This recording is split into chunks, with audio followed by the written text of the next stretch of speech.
प्यारे ठाकुर की बांकी ठाकुरानी के अब देखो एक नई बात बताते हैं, सुनना ध्यान से।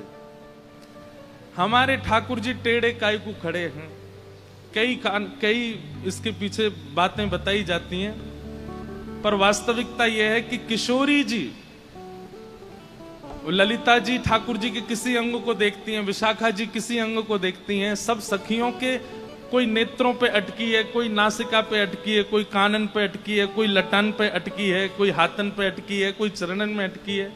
पर हमारी किशोरी जी जब जब ठाकुर जी के समीप आती हैं, उनकी दृष्टि यहीं पड़ती है, कमर पे।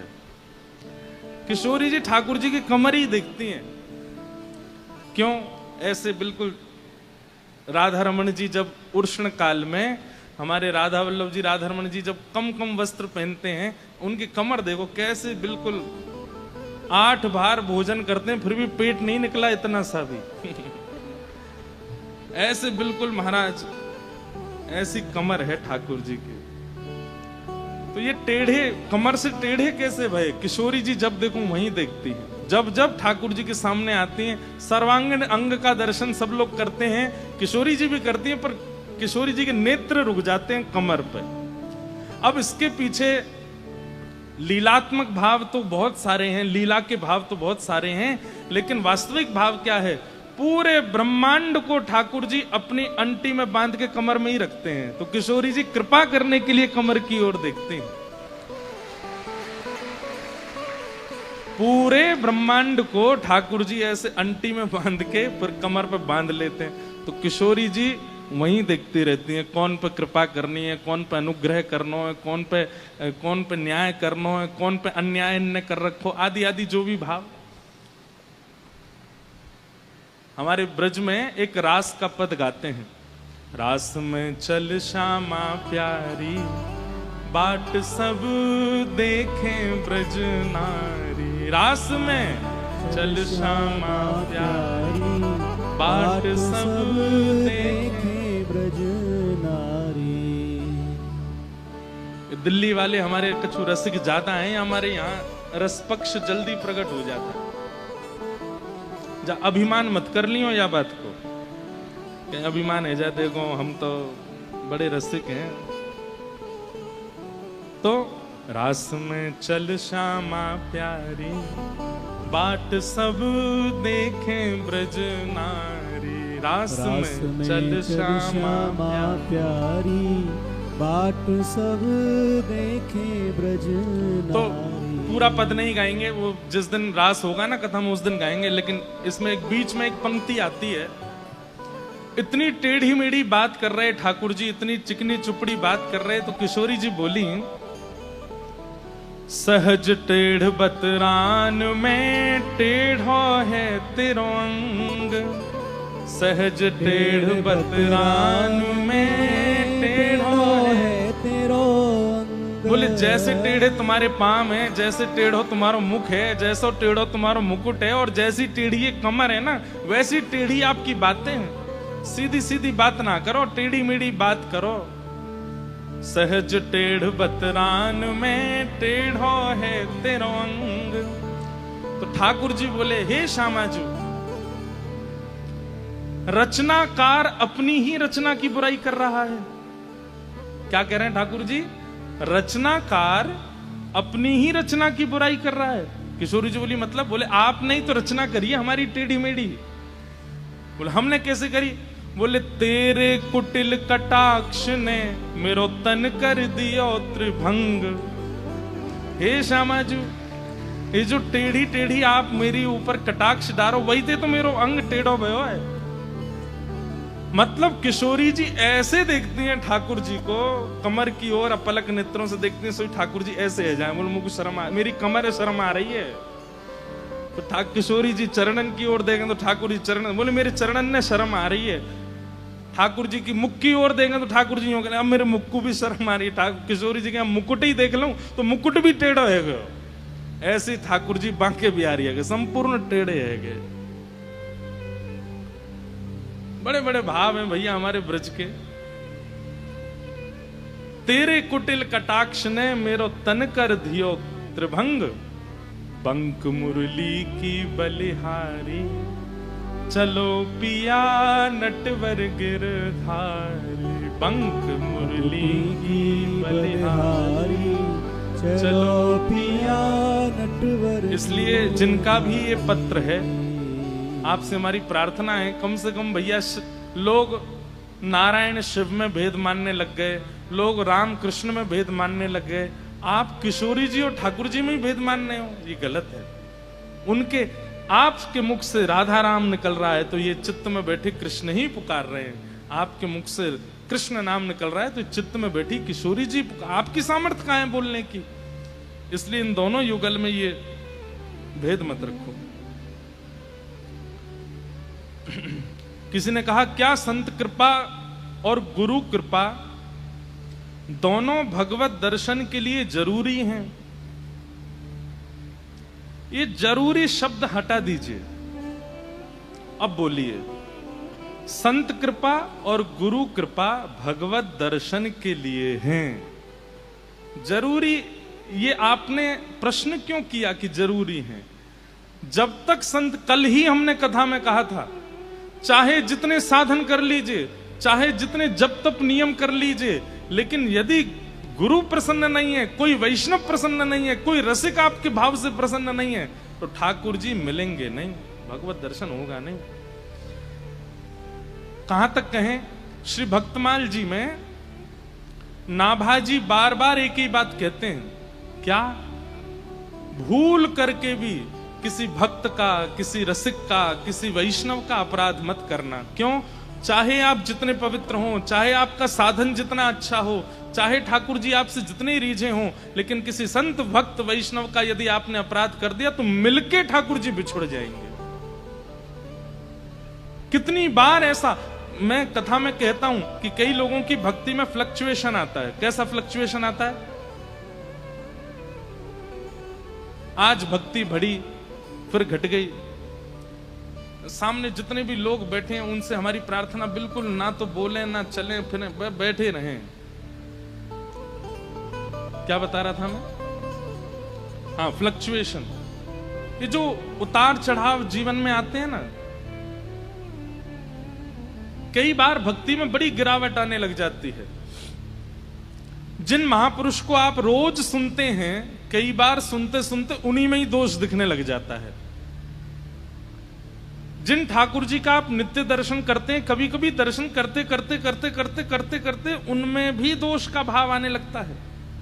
जिस धाम में जाते ही नेत्रों से अश्रुपात होने लगता था, उस धाम में बार बार आने के बाद में वो भाव नष्ट हो जाता है। ये भक्ति में जो गिरावट आती है ना, इसका मूल कारण केवल यही है कि आप किसी वैष्णव का अपराध करे बैठे हो।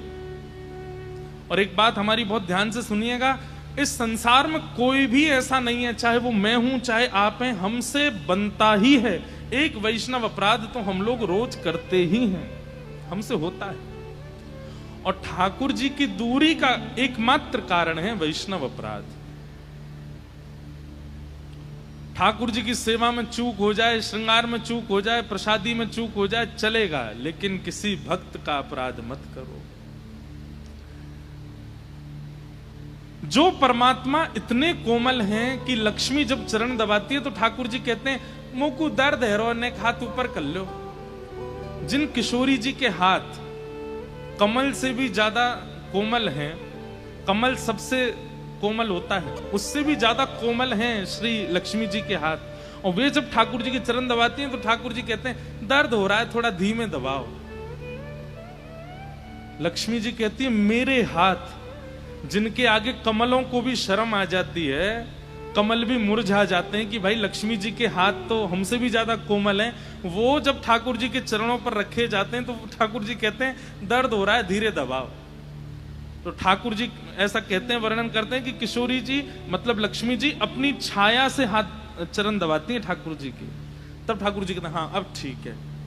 तो लक्ष्मी जी कहती हैं, कितने कोमल हैं, कितने नाजुक हैं, ये विश्व का कल्याण कैसे करते होंगे, ये विश्व का पालन कैसे करते होंगे। लेकिन वही कमल नयन, कमल चरण, कमल हस्त, कमल मुख, सर्वांगीण अंग जिनका कमल जैसा है, वही जब अपने भक्त पर अपराध देखते हैं तो नृसिंह बन करके आ जाते हैं, जिनके रूप को देख करके देवी देवता भी थर थर कांप रहे हैं। क्यों? क्योंकि एक भक्त का अपराध हुआ, एक भक्त का अपमान किया जा रहा है। इतना विकराल स्वरूप ठाकुर जी ने धार। कल हम लोग जब देख रहे थे पिक्चर, तो बार बार मेरे मन में भाव आवे, क्योंकि हम भी ऐसे करते हैं। हमारो लाला गिरधर लाल जी, मैं लाल जी तुम तो बड़े सीधे हो, तुम तो बड़े भोले हो, तुम तो बड़े नाजुक से हो। कहीं भी सेवा होती है, हमारे यहाँ सेवा में नियम है, जितने भी लोग ठाकुर जी की सेवा करें ध्यान से सुनना, सेवा में ठाकुर जी को अंगूठा लगाना मना है। ठाकुर जी को उठाते हैं, धरते हैं, विराजमान करते हैं, इत्र लगाते हैं, कोई भी सामग्री लगाते हैं, तो ऐसा कहते हैं कि अगर छोटा स्वरूप है ठाकुर जी का तो उसमें अंगूठा नहीं लगाना चाहिए, क्योंकि अंगूठे में बहुत बल का प्रयोग होता है और ठाकुर जी को श्रम हो जाता है। इतनी कोमलता से पुष्टि मार्ग में सेवा करी जाती ठाकुर जी की, अंगूठा मत लगाओ ठाकुर जी को। भले ही उन्होंने गिरिराज जी उठाए, भले ही कालिया नाग पर नृत्य किया है, भले ही वो राक्षसों को मारते हैं, भले ही वो कितने बलवान हैं, लेकिन ठाकुर जी इतने वास्तविक मूल स्वरूप में ठाकुर जी इतने कोमल है कि उनको अंगूठा लगाना भी अपराध माना गया है। और यदि आपके स्वरूप ऐसे हैं कि वो बिना अंगूठा लगाए सेवा नहीं होती, तो आपको एक विशेष भोग रखना चाहिए ठाकुर जी के लिए। उसको कहते हैं श्रम भोग। क्या बोलते हैं कि हे नाथ, हमने आपको जोर से पकड़ा, इसके लिए आपको श्रम हो गया होगा, तो एक विशेष श्रम भोग रखा जाता है। वो 8 भोगों से अलग है श्रम भोग। इतने कोमल ठाकुर जी। कल जब नृसिंह रूप में वो प्रकट हुए सामने, मैं बार बार कहूं, वारे लाला, तुम पे तो जूरू कराटे भी आवे, तुम पे तो धाड़बू आवे। ओ महाराज, क्या चीर फाड़ कर रहे हैं, उठा के फेंक रहे हैं। हनुमान जी भी भागवत जी में स्तुति, जब नृसिंह भगवान प्रकट होते हैं तो सबकी स्तुति है। तो वहां रुद्र ने भी स्तुति गाई, ब्रह्मा जी ने भी स्तुति गाई, किम पुरुषों ने भी स्तुति गाई, बानरों ने भी स्तुति गाई। हनुमान जी भी घबरा गए, बोले नाथ, हमने आपका रूप तो देखा, पर ऐसा रूप तो हमने भी नहीं देखा। ऐसे ठाकुर जी बन गए। किस लिए? केवल एक रसिक भक्त प्रहलाद का अपमान हो रहा था। हम लोग कितने प्रहलादों का अपमान करते हैं, हम लोगों से कितने वैष्णव अपराध बनते हैं, कितने रसिकों के प्रति अपराध। अभी पूरा भारतवर्ष एक महापुरुष का अपराध कर रहा है वृंदावन में। उनकी वाणी सब सुनते हैं, उनकी वाणी से कितने लोग जीवन बदलते हैं, लेकिन एक बात का अनर्गल अर्थ निकाल करके सब अपराध कर रहे हैं। लग रहा था कि लोगों में भक्ति बढ़ रही है, लोगों में प्रेम बढ़ रहा है, लोगों में भाव बढ़ रहा है, लेकिन अब सब खत्म होगा। क्यों? क्योंकि एक रसिक का आप अपराध कर रहे हो, आप अपमान कर रहे हो। श्री जी क्षमा नहीं करेंगे। यहां बैठे भी अगर कोई व्यक्ति ऐसे हैं जो उनकी उस भाव से, वही बात है कि भाई बुरा कब लगता है, जब कोई सच बोल दे। और वे तो सबको बोलते हैं, उनके लिए कोई स्त्री पुरुष अलग अलग नहीं है। वो पुरुषों को भी समझाते हैं, वो बच्चों को भी समझाते हैं, हम कथा वक्ता भी जाते हैं, हमको भी समझाते हैं। आज पूरा विश्व उनका कितना अपराध, घनघोर अपराध कर रहा है। इसीलिए कहीं सुनामी आ रही है, कहीं पर भूकंप आ रहा है, कभी कुछ हो रहा है, कभी कुछ हो रहा है। हमारी प्रार्थना है ऐसा मत कीजिए आप लोग। जिनकी वाणी सुनकर के कभी कृष्ण प्रिय लगे हैं, वृंदावन प्रिय लगा है, कम से कम उनका इतना तो सम्मान कीजिए कि वो क्या कहते हैं, किस भाव को प्रस्तुत करते हैं। आप ठाकुर जी को क्रोध क्यों दिला रहे हो? भोग में कोई अपराध हो जाए, ठाकुर जी गुस्सा नहीं होते। श्रृंगार में अपराध हो जाए, ठाकुर जी को बुरा नहीं लगता। आपसे श्रृंगार कराने बैठे हैं क्या? वो पूरा दुनिया श्रृंगार करती है उनका, और आप क्या श्रृंगार करोगे उनका? वास्तव में कोई श्रृंगार नहीं करता ठाकुर जी का। श्रृंगार का सौभाग्य है कि वो ठाकुर जी के ऊपर पधराया जाता है। वो उसका भाग्य होता है कि मुझे धरा दो, मैं ठाकुर जी के ऊपर जाऊं। नहीं तो अंदर की बात बताऊं, श्रृंगार से ज्यादा ठाकुर जी तब अच्छे लगते हैं जब सारा श्रृंगार उतार दिया जाता है। आज हरि देखे लंगम नंगा, मोतिन माल गले उर साजे, छवि के उठत तरंगा। आज हरि देखे। वास्तव में तो श्रृंगार, जब बहुत बड़ा बड़ा श्रृंगार होता है ना ठाकुर जी का, तो वो तो श्रृंगार का सौभाग्य है कि आज ठाकुर जी ने उस पर कृपा करी। आजा चल तू भी बैठ ले, तेरे भी भाग्य बढ़ा दूं मैं।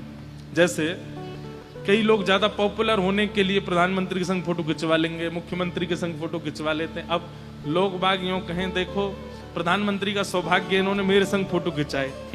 आप कहोगे भाई ये कोई बात है? आपका सौभाग्य कि आप उनके साथ खड़े हो। ठीक वैसे ही नूपुर से लेके मुकुट तक ये पूर्व जन्म के कोई महापुरुष संत रहे हैं जो इस बार श्रृंगार बन के आए और ठाकुर जी ने इनको धारण करके इनको कृतार्थ किया। बाकी ठाकुर जी को श्रृंगार की आवश्यकता नहीं। रोटी सब्जी दाल चावल जो आप बना करके 56 भोग पधराते हो, उससे ठाकुर जी का पेट नहीं भरता, बल्कि वो अन्न सामग्री कोई पूर्व जन्म के ऋषि हैं जो तप करके इस बार अन्न बने हैं और पक करके ठाकुर जी की थाली में पहुंचे हैं। ठाकुर जी हमको स्वीकार कर लें। ठाकुर जी को आवश्यकता, इनसे ठाकुर जी को बुरा नहीं लगता है कि आपने भोग अच्छे से नहीं लगाया, श्रृंगार अच्छे से नहीं किया, आरती नहीं करी, दीपक नहीं जलाया। इन सब से कभी ठाकुर जी नाराज नहीं होते। ठाकुर जी को दुखी करने का एक ही कारण है और वो है भक्त अपराध, वैष्णव अपराध। और भक्त अपराध वैष्णव अपराध से बचने का एक ही उपाय है, जब जब कोई आपके सामने रसिक आ जाए, चाहे परिचित है चाहे अपरिचित है, पर उसकी वेशभूषा से पता चल जाए कि रसिक है, तुरंत सिर झुका के क्षमा मांगो। और कम से कम प्रत्येक दिन 10 से लेकर के 100 वैष्णवों तक से जितना ज्यादा हो सके सबको प्रणाम करो और क्षमा मांगो कि हमें क्षमा कर देना, हमसे अपराध हो गया। आप कहोगे, पूछेंगे कब हुआ अपराध? बोले हुआ तो कुछ नहीं है, लेकिन महाराज जी बोल गए इसलिए मांग रहे हैं हम। ऐसा मत करना, अपराध सबसे होता है, इसलिए सबसे क्षमा मांगो, हमें क्षमा कर दीजिए, हमें क्षमा कर दीजिए। जितने रसिकों से वैष्णवों से आप क्षमा याचना कर लेंगे उतनी जल्दी अपराध मुक्त होंगे, ठाकुर जी उतने प्रसन्न रहेंगे। बस उनके रसिकन को खुश रखो। तो आप जो ये कह रहे हैं कि क्या संत और गुरु कृपा भगवत दर्शन के लिए जरूरी है, ये प्रश्न नहीं है, ये उत्तर है। संत दर्शन गुरु दर्शन से ही भगवत दर्शन होगा, नहीं तो भगवत दर्शन नहीं होगा कभी भी। इसलिए इस बात को ध्यान लीजिए। आपने एक बार कथा में कहा था कि आप भक्ति पथ पर चलोगे तो संसार छूटेगा। तो क्या कथा श्रवण से और भक्ति पथ की आदि आदि भावों में जीवन में आने से संसार में टूटे हुए रिश्तों में मधुरता आएगी, ऐसा सोचना गलत है? मतलब मैं समझ गया बात। आप ये कहना चाह रहे हैं कि कथा सुन करके भक्ति पथ पर चल के भजन करके अपने जो संसारी संबंध हैं वो अच्छे हो जाएं, ये भावना रखना सही है कि गलत है? सूरदास जी कहते हैं, जैसे राखो तैसे रहूं, जैसे राखो तैसे। प्रार्थना प्रहलाद जी ने भी की है ठाकुर जी से कि ठाकुर जी मेरे पिताजी का स्वभाव बदल दीजिए। पर प्रहलाद जी ने अपने स्वार्थ के लिए नहीं किया कि मेरे पिताजी को इसलिए बदल दीजिए क्योंकि वो मेरे पिता हैं तो मैं और वो खुश रह सकें, इसलिए नहीं।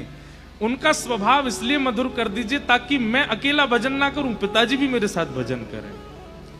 मीराबाई ने कभी भी अपने ससुराल पक्षियों की कभी शिकायत नहीं की ठाकुर जी से, बल्कि गिरधर गोपाल जी से प्रार्थना की मेरी ननद के, मेरे देवर का स्वभाव मधुर कर दीजिए ताकि ये भी आपकी भक्ति कर सकें। अपने स्वार्थ के लिए आप ठाकुर जी से नहीं मांग सकते कि इनका व्यवहार अच्छा कर दो ताकि मेरे से अच्छे रहें। घर का प्राणी कहा ना माने, मन मन खुशी मनाऊं। घर का प्राणी कहा ना माने, मन मन खुशी मनाऊं। भैया भक्ति में ये तो वरदान है कि लोग आपसे छूट रहे हैं, लोग आपसे विमुख हो रहे हैं, लोग आपको ब्लॉक कर करके जा रहे हैं। क्यों? आप रोज कथा की लिंक भेज देते हो उनको, ले कथा सुन, ले कथा सुन। आज महाराज जी क्या बोले, 2-4 दिन बाद दिखा उसकी डीपी दिखाई नहीं दे रही है, क्या हो गया? ब्लॉक कर दिया। उस दिन नाच लेना, जय हो श्री जी, जय हो मेरी कृपा में राधा रानी, आपने बड़ी कृपा करी, एक बार और कम किया जीवन से, एक व्यक्ति को दूर किया। अरे संसार के लोग मुझसे रूठे ना, मुझसे दूर जाए ना, इसके लिए किशोरी जी से प्रार्थना नहीं करनी, इसके लिए कथा नहीं सुननी, इसके लिए भक्ति पथ पे नहीं चलना है। किसी के स्वभाव में भक्ति आए इसके लिए प्रार्थना आप कर सकते हो, लेकिन वो व्यक्ति मुझसे अच्छा रहे इसके लिए प्रार्थना नहीं कर सकते आप। हाँ, ये बात हो सकती है कि हमारे पति का स्वभाव अच्छा हो जाए ताकि वो मुझे कथा में जाने से रोके ना, ये बात हो सकती है। मतलब कहीं ना कहीं केंद्र में भक्ति हो तो आप मांग सकते हो किसी की मधुरता का भाव, लेकिन वो आपके लिए अच्छा हो जाए ऐसा, इसके लिए तो भक्ति फिर स्वार्थ की हो जाएगी। तो ऐसे ऐसे भाव हैं, सबको हम प्रणाम करते हैं। कल बंधुओं एक बात और आई थी, वो कह करके चले। कल जब नृसिंह भगवान को बहुत क्रोध आया ना, तो उसमें ऐसा प्रसंग आता है कि भागवत जी में सबने स्तुति की लेकिन ठाकुर जी शांत नहीं हुए। तब प्रहलाद जी गए और प्रहलाद जी ने जाकर के भगवान की स्तुति गाई, बहुत सुंदर स्तुति गाई प्रहलाद जी ने। अब क्योंकि पिक्चर में एक दो जगह तो श्लोक प्रयोग किए, पर प्रहलाद जी की स्तुति का जो श्लोक है ना, इतना सुंदर है। कई बार मैं जब बोलता हूं वो श्लोक तो नेत्र सजल हो जाते हैं। प्रहलाद जी कहते हैं,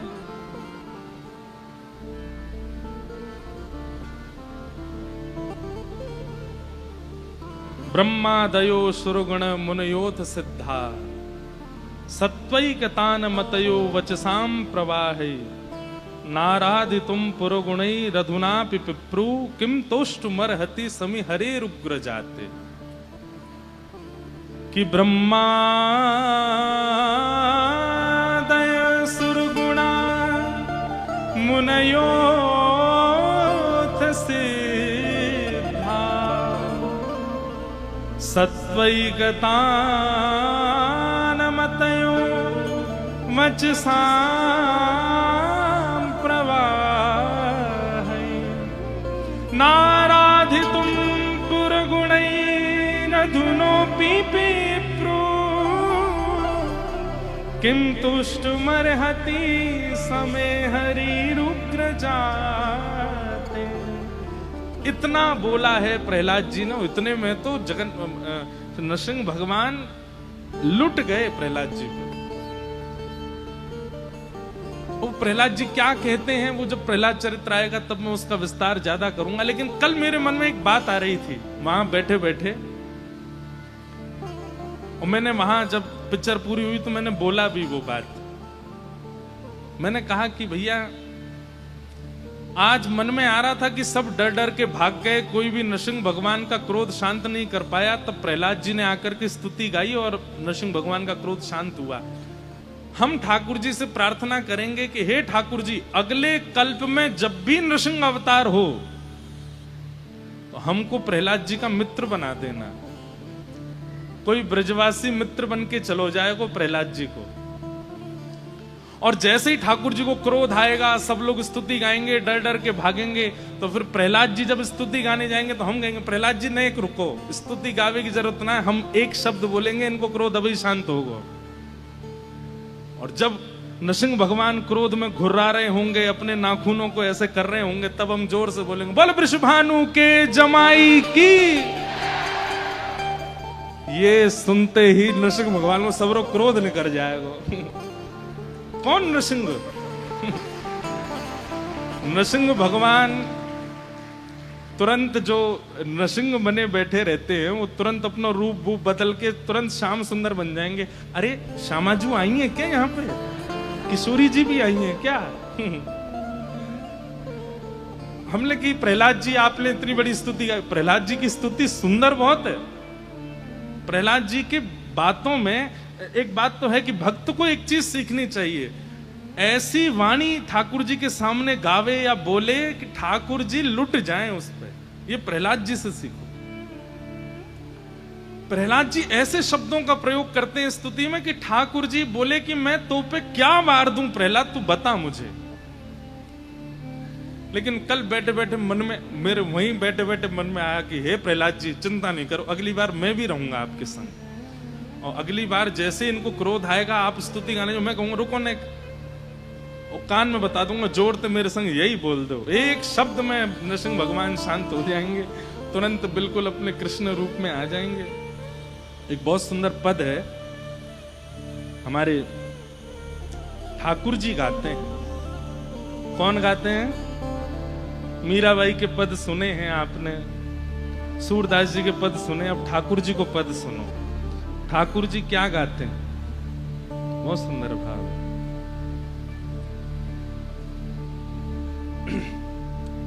हो प्यारी नित,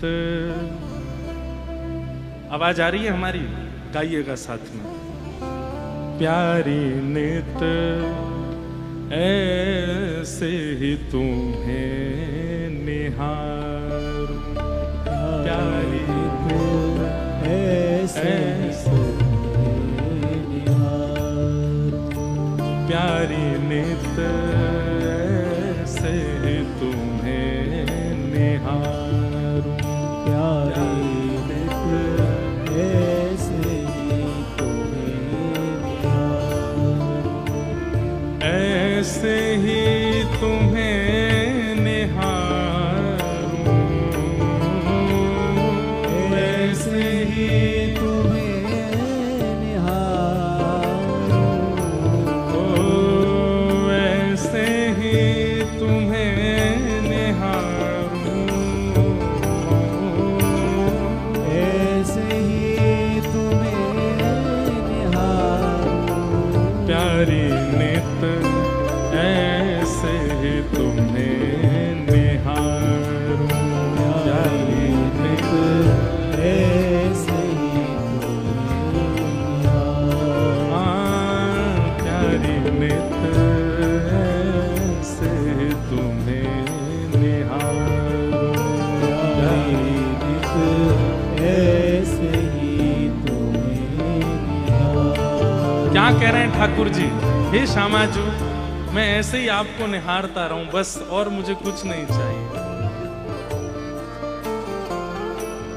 तृण तोड़ूं या चंद्र बदन पे, तृण तोड़ूं या चंद्र बदन पे, तृण तोड़ूं या चंद्र बदन पे, तृण तोड़ूं या चंद्र बदन पे, राई नौन उतारूं,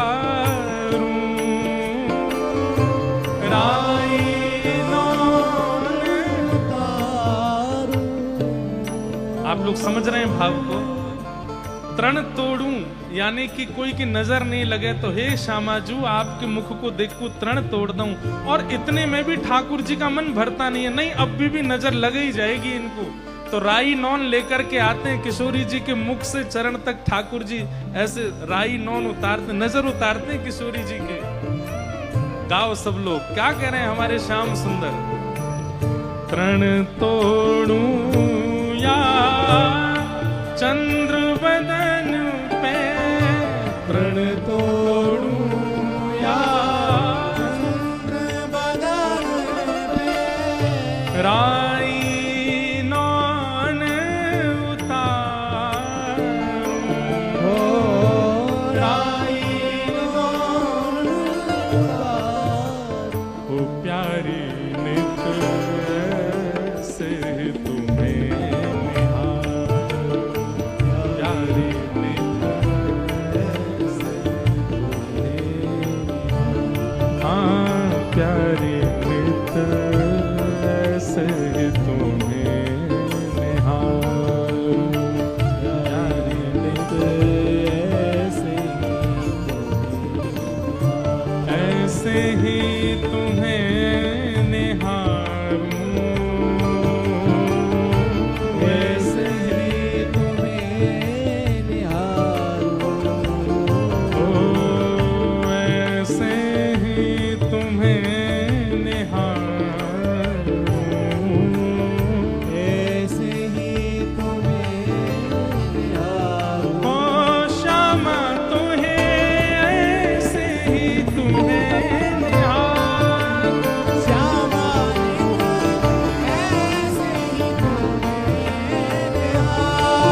दुलारी।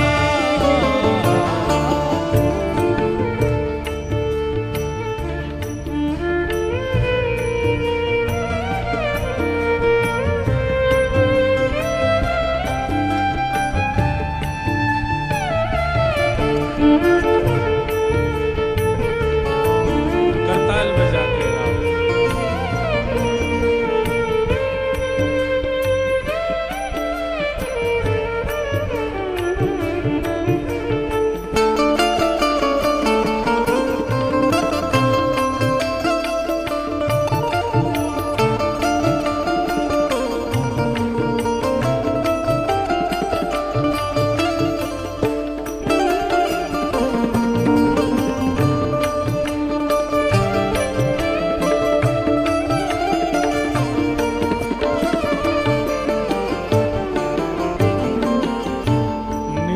कर करूं श्रृंगार तिहारो, निज कर करूं श्रृंगार तिहारो, निज कर करूं श्रृंगार तिहारो, निज कर करूं श्रृंगार तिहारो, मुख पे भ्रमर विदारूं, मुख पे भ्रमर विदारूं। इसका अर्थ यदि आपको समझ आ गया तो आप शाहनशाह हो। मुख पे भ्रमर विदारूं शब्द में कई बार स्पष्टीकरण नहीं होता है, लेकिन उपमा छुपी होती है। ठाकुर जी क्या कह रहे हैं? मुख पे निज कर करूं श्रृंगार तिहारो, मुख पे भ्रमर विदारूं। मुख से भ्रमर विदारूं, विदारूं मतलब दूर करूं। और भ्रमर किसको कहते हैं? जो पुष्प के ऊपर जाकर के मंडराता रहता है। मानो ठाकुर जी किशोरी जी से कह रहे हैं कि हे श्यामाजू, ये भौरे भी इतने भौरे हैं, पुष्पों पे भ्रमर करते करते कई बार आपके मुखमंडल के आसपास आपके मुखमंडल को पुष्प समझ के भ्रमर डोलते रहते हैं। मुख पे भ्रमर विदारूं। ललिता विशाखा पीछे खड़ी बोली, हमें सब पता है जे भ्रमर कोई और ना है, आप ही आओ भ्रमर बन बन के। किशोरी जी के मुख कमल पे आकर के भ्रमर करते रहो आप। ठाकुर जी उपमा दे रहे हैं, हे श्यामाजू, आपका मुखमंडल किसी पुष्प से कम नहीं। अरे पुष्प भी लज्जा करते हैं आपके मुख को देख के, क्योंकि ये भ्रमर साक्षी हैं, आपके मुख के पास भ्रमण करते रहते हैं, क्योंकि ये आपके मुख को पुष्प जानते हैं। निज कर करूं श्रृंगार तिहारो, निज कर करूं श्रृंगार तिहारो, मुख पे भ्रमर विदारूं, मुख पे भ्रमर विदारूं। हे नारायण जब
हे श्यामाजू, जब आप आनंदित होके कुछ गाने लग जाओ, तो जब आप गाने लग जाते हैं, तो जब आनंदित व्यक्ति गाता है तो सुध बुध भूल जाता है। मेरे केश कैसे हो रहे हैं, मेरे वस्त्र कैसे हो रहे हैं, चुनरी कैसे हो रही है। तब ठाकुर जी कह रहे हैं, नारायण जब तुम कछु गाओ, तब मैं क्या करूं? मैं ढिंग साज सवार, मैं आपके इर्द गिर्द बैठ करके आपके वस्त्र को, आपकी अलकन को, आपके केशन को, आपके आव भाव श्रृंगार को मैं संभालता रहूं। क्यों? ऐसे ही तुम्हें मेरी श्यामा, ऐसे ही तो नृसिंह भगवान के क्रोध को दो ही लोग शांत कर सकते हैं, या तो श्री प्रहलाद जी या कोई ब्रजवासी। क्योंकि ब्रजवासी किशोरी जी को नाम बोल देगा, ठाकुर जी शांत रह जाएंगे। इसका अभिप्राय क्या है? रसिक संत वैष्णवों का अपराध यदि आपने किया है, तो उससे दो ही चीज आपको बचा सकती हैं, या तो रसिकों से क्षमा प्रार्थी हो जाओ, या फिर किशोरी जी से शरणागति ले लो। किशोरी जी की प्रार्थना करो, क्योंकि ठाकुर जी को क्रोध ये दो लोग ही दूर कर सकें, या तो रसिकन की कृपा या किशोरी जी की प्रसन्नता। ये दो भाव। जन्माद्यस्य यतोऽन्वयादितरतश्चार्थे स्वविज्ञस्वराट्, तेने ब्रह्म हृदय आदि कवये मुह्यन्ति यत्सूरयः, तेजो वारि मृदां यथा विनिमयो यत्र त्रिसर्गो मृषा, धाम्ना स्वेन सदा निरस्तकुहकं सत्यं परं धीमहि। भागवत जी के प्रथम श्लोक में परम सत्य को वंदन कर रहे हैं श्री वेदव्यास जी महाराज। परम सत्य कौन है? श्री ठाकुर जी परम सत्य हैं। परम सत्य कहते किसको हैं? जिसका जन्म नहीं हुआ है, लेकिन जन्म लेने वाले, जन्म धारण करने वाले जन्मियों की तरह जिसकी क्रियाएं हैं, जिसका अंत नहीं होता, लेकिन जो अंत के भांति अंतर ध्यान हो जाता है। पृथ्वी, जल, अग्नि, वायु, आकाश, इन पंच तत्वों की जिसको कोई कामना नहीं है, आवश्यकता नहीं है, लेकिन इन पंच तत्वों में भी रह करके वो सब पर माया का जाल बिछा लेता है। बंधुओं, आवश्यकता नहीं है ठाकुर जी को पृथ्वी पर आने की, आवश्यकता नहीं है ठाकुर जी को ये सारी क्रियाएं करने की, लीलाएं करने की, अवतार धारण करने की। वो केवल और केवल आते हैं अपने जन के लिए, बस। आज जिस बात से कथा का प्रारंभ हुआ, वही बात पुनः आ रही है। ठाकुर जी को पृथ्वी पर आने के लिए कोई जरूरत नहीं है, लेकिन कोई व्यक्ति हरिप्रिय बन जाए, उनका अगर प्रिय हो जाए, तो प्रिय के लिए कुछ भी किया जाता है।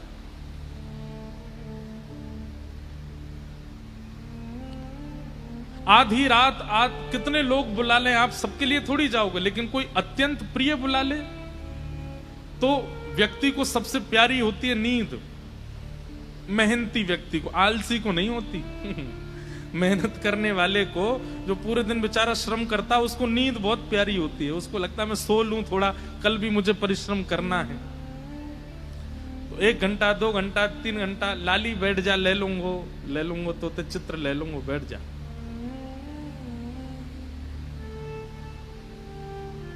बना के लाइए, मेरो ही चित्र बना के लाइए हैं। वाह, बहुत बढ़िया। अभी बैठ जाओ, ले लेंगे बाद में। क्या बता रहा था मैं?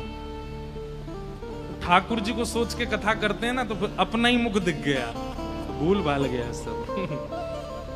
क्या बता रहा था मैं? हाँ, निद्रा। आपको पता है निद्रा देवी का स्वरूप है।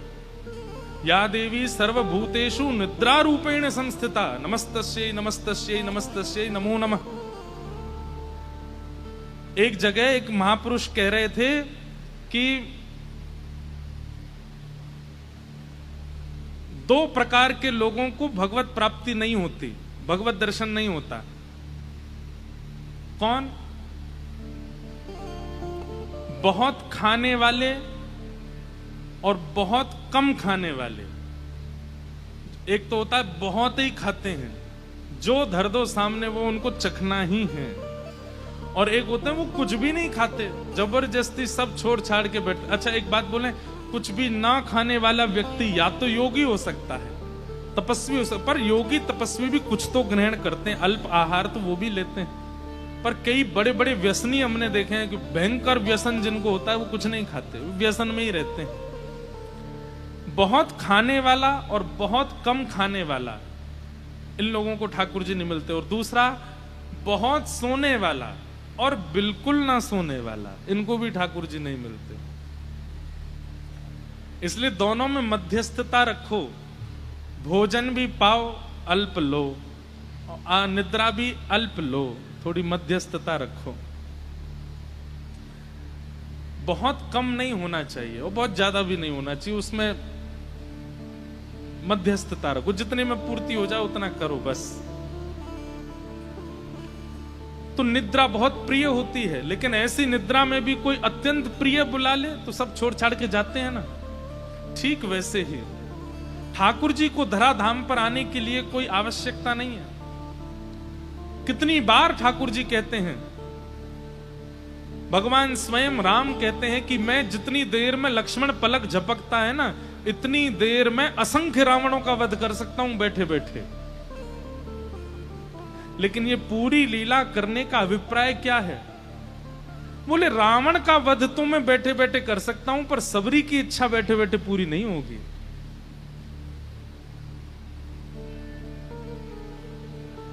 रावण कुंभकर्ण का वध तो बैठे बैठे हो सकता है, पर विभीषण पर अनुग्रह बैठे बैठे नहीं होगा। राक्षसों का वध बैठे बैठे हो सकता है, पर हनुमान पर कृपा बैठे बैठे नहीं होगी, उसके लिए तो आना पड़ेगा। हिरण्यकश्यप को मैं बैठे बैठे मार सकता हूं, लेकिन प्रहलाद पर कृपा करने के लिए तो मुझे जाना पड़ेगा। ठाकुर जी परम सत्य हैं, लेकिन वो कभी कच्छप बन के आते हैं, कभी वराह बन के आते हैं, कभी नृसिंह बन के आते हैं, राम बन के आते हैं, परशुराम बन के आते हैं, कृष्ण बन करके आते हैं। जरूरत नहीं है ठाकुर जी को। उस काल में कोई हरिप्रिय हुआ है जिसके लिए ठाकुर जी आए हैं। और जिस दिन इस कलयुग में एक हरिप्रिय आएगा तो कल की भी आएंगे। बस ठाकुर जी प्रतीक्षा कर रहे हैं कोई हरिप्रिय आवे तो।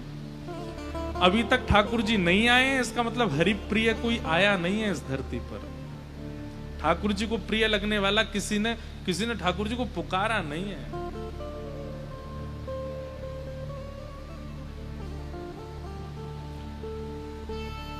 ऐसे परम सत्य परमात्मा जो पृथ्वी जल अग्नि वायु आकाश को भी अपने वश में रखते हैं, जिनको जन्म लेने की आवश्यकता नहीं है, जिनकी कभी मृत्यु नहीं होती है,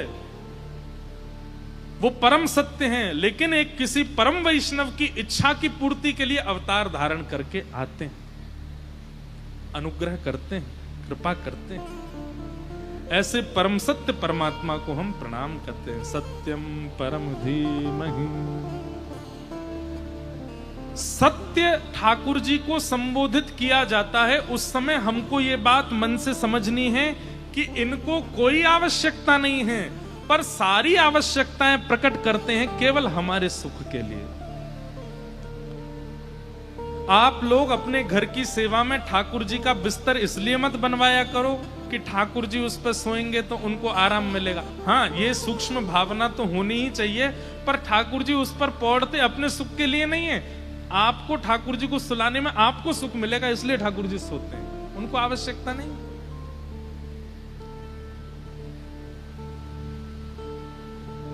आपके सुख के लिए ठाकुर जी सब लीला करते हैं।